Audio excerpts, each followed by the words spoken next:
Hi everybody, it's Seraphina. I'm here to talk to you about the archetype of the High Priestess.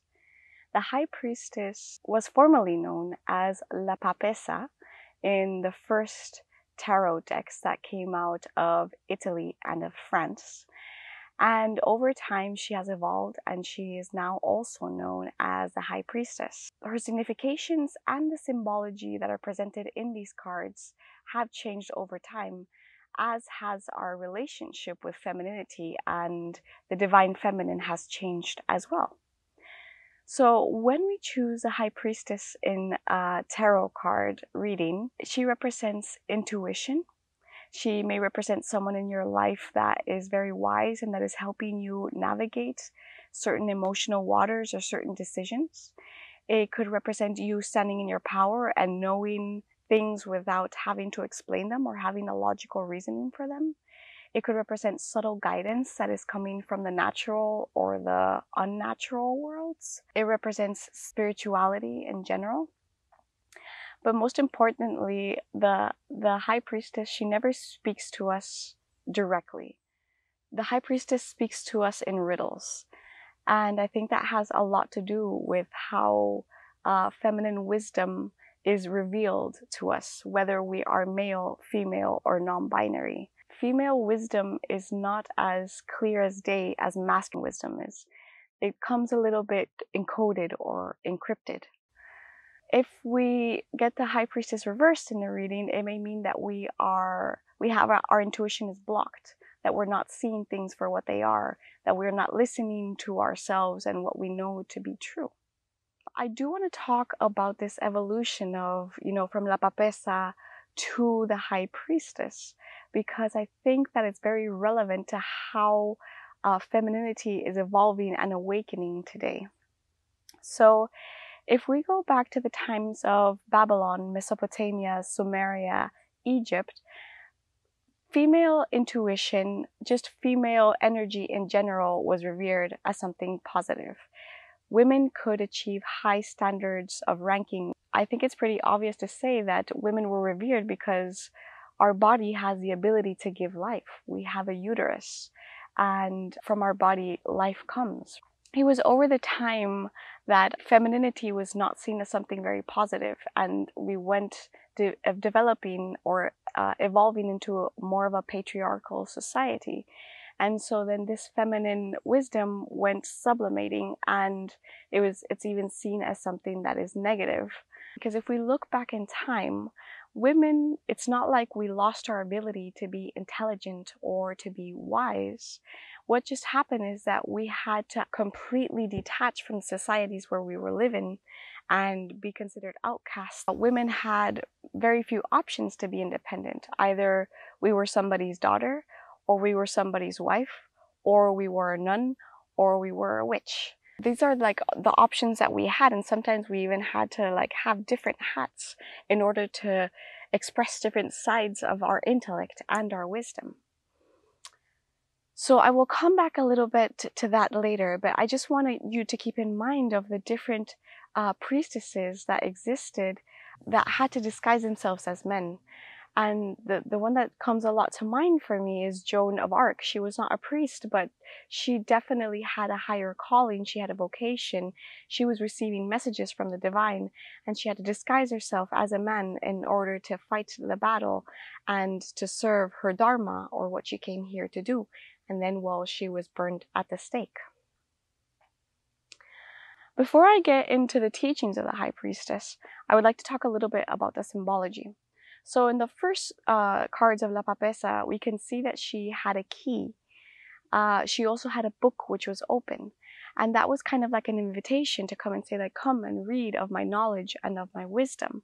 I have the key that opens to other worlds, and I can show it to you clearly. However, if we look at the traditional card that we see now in the Raider Waite, she has a scroll, and it's all wound up. It says Torah, but it's still wound up, and you still can't see what it says. I think that this is very representative of the fact that we have had to wind up our knowledge and our wisdom, and we can't be as open as about it.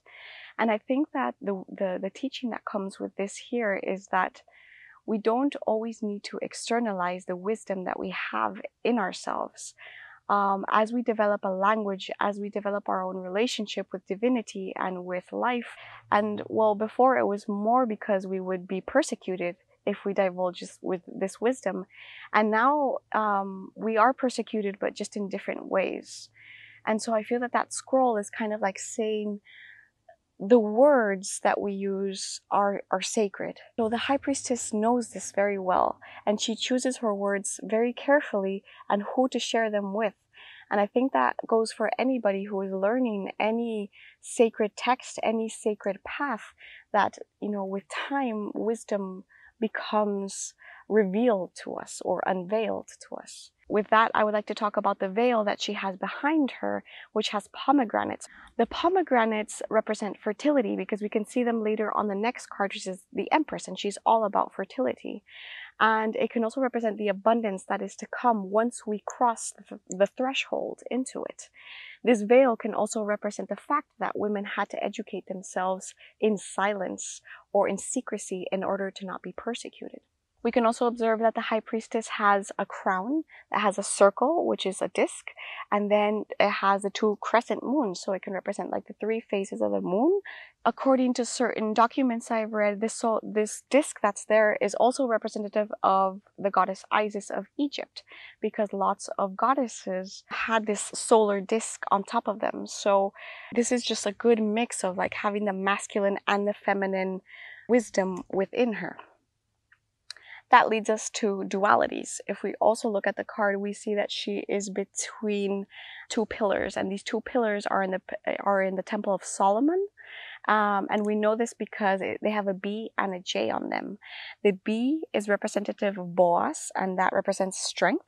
And then we have the J, which is Hachin. I'm not sure if I'm pronouncing that right, which is representative of establishment. And she is the middle pillar. For those of us who are familiar with Kabbalah, we know that the middle pillar is basically the void. It is the vessel. And that is ultimately what a uterus is, and the ability to hold paradoxes within one container. And I think that this is a very important process for anybody who is following any spiritual path, because as you navigate the material world and the spiritual world, you're going to encounter and live paradoxes on a daily basis. So the wisdom of being able to hold these paradoxes in one container is that of a high priestess, basically. The cross in the middle, people can associate it with Christianity, but the truth is that crosses have been used for many cultures even before Christianity. If we think about the feminine energy, it could be seen as negative, let's say, or yin. And if we think about the masculine energy, it is positive, or yang. And the interesting thing is that you can't have a yang without the yin, right? So it's her embodying all of that. If we look at her skirt, it goes flowing out like water. Water is life-giving. Water is also associated with intuition and emotion and clairvoyance and psychic abilities. And she has a crescent moon at her feet, which represents this travesty of going into the unknown, of being okay with the unknown and not having to know everything, and being okay with nature and life answering to us in riddles. Ultimately, I feel that the High Priestess is a mediator.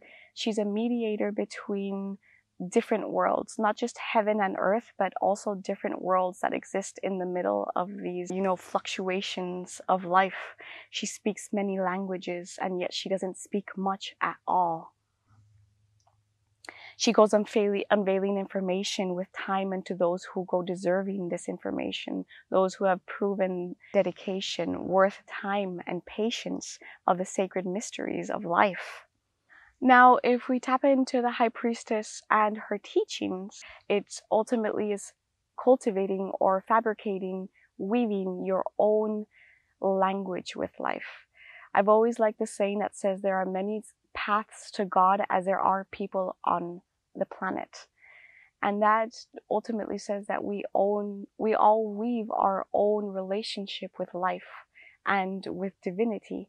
And so it's our ability to study different philosophies, study different traditions, and not regurgitate the information and just say this is like this because that's what it says in the Holy Scriptures, but being able to actually intake the information, allow it to change us alchemically within us, and then have our own understanding of life through these teachings.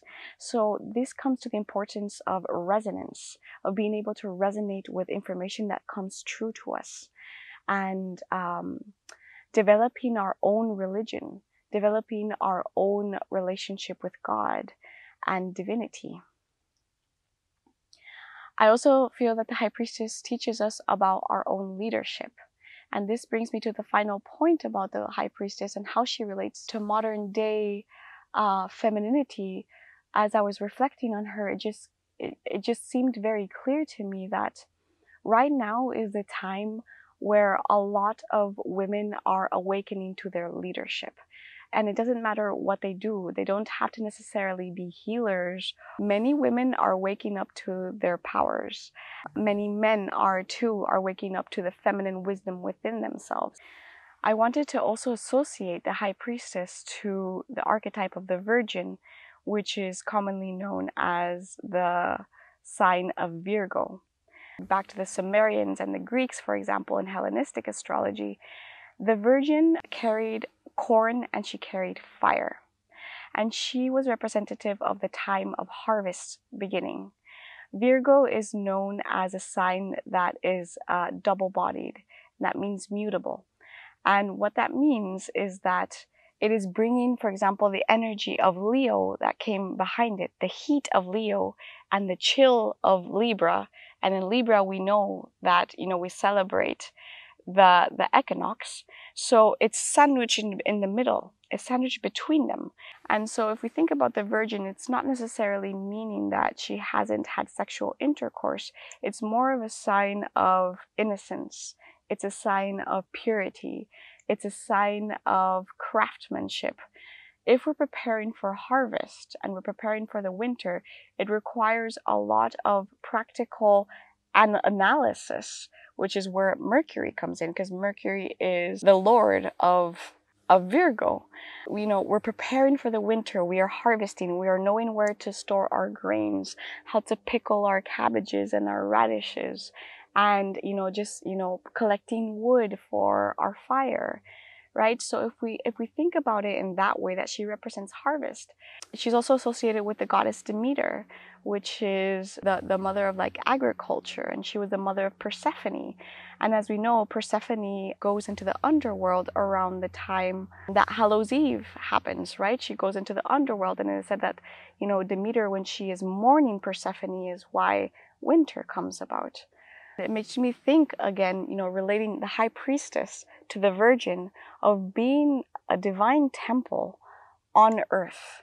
So you tend to your earthly matters, you tend to your crops, you tend to your inner garden, to your relationships, to your children, while still allowing yourself to be a vessel of divinity.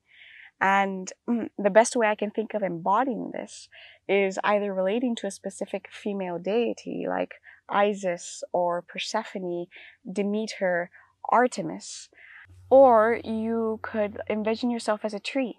Trees are just perfect representations of having deep roots in the underworld. They can go all the way down to Hades in the underworld, bring down the nurturing, elements of Mother Earth, have a strong but flexible trunk, and then expand ourselves out into the ether, with our antennas, with our branches, and be receiving cosmic information and allowing ourselves to be vessels for that. And I think ultimately that is what the High Priestess is asking us to do, to acknowledge our divinity, to acknowledge our humanity, and to hold these two paradoxes in one. So I feel honored to be able to share with you the wisdom that the High Priestess has for us, whether it be developing our own language with divinity, choosing our words carefully, recognizing that feminine wisdom has been smashed down by the patriarchy for years now, and it's time to reweave it back into society. It's time to step into our roles as leaders. We all have divine talents and gifts that we can share with others, and it's time to put them out there with prudence, with wisdom. And for those who are meant to receive the information, as I said, it's my honor to share this with you, and I will see you in my next video.